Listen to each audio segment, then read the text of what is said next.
दीवाना खो गहना, प्यार मोहब्बत सब हो गहना।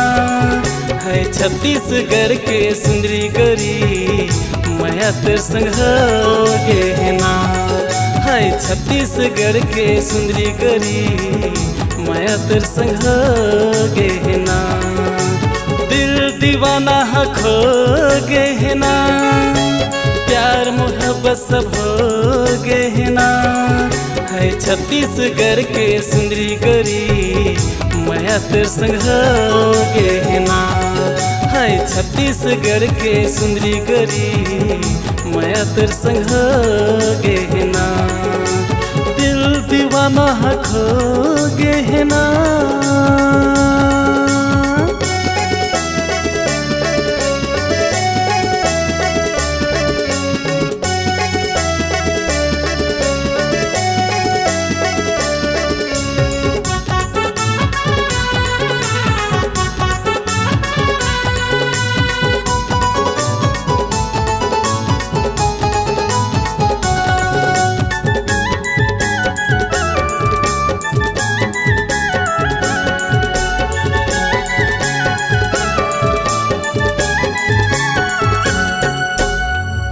पहली बार इंस्टा मतोला लाइक फॉलो करे हरे, बाबू सोना कह के मोला लव यू तह बोले हंसना।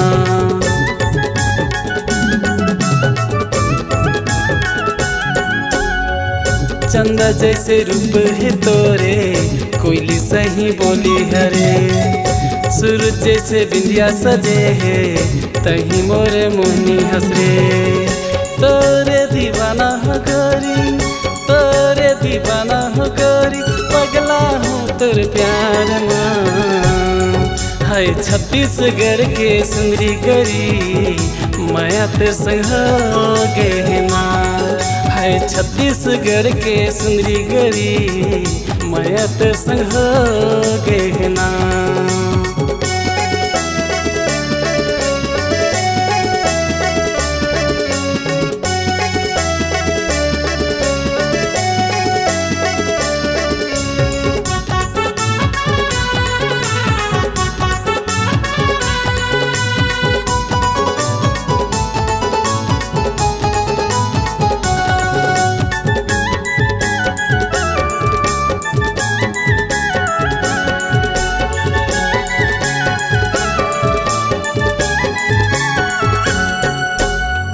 पहली पहली माया है गोरी, जगह झन देवे तेरे।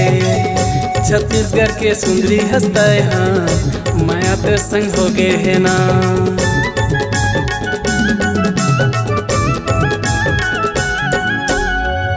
दिल के धड़कन मतोला अब मैं बसा हूँ। हीर रांझा जैसे तोर संग मायाला निभाऊँ। प्यार ल पूजा कैथे, प्यार ल ईश्वर कैथे, प्यार है महान नाम। है छत्तीसगढ़ के सुंदरी गरी, मैं तेरे संग हो गहना। है छत्तीसगढ़ के सुंदरी गरी, मैं तेरे संग हो गहना। दिल दीवाना खो गहना, प्यार मोहब्बत सब हो गहना।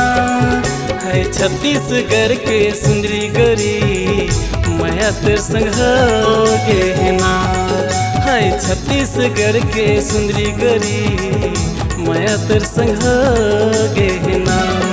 है बिलासपुर जिला के सुंदरी गरी, मैं तेरे संग हो गहना।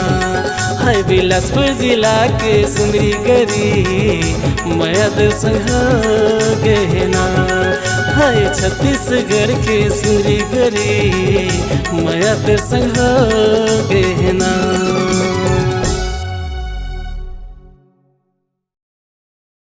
नए नए गीत देखने एवं सुनने के लिए सुभाष भाई रतनपुर के चैनल को लाइक शेयर सब्सक्राइब करें।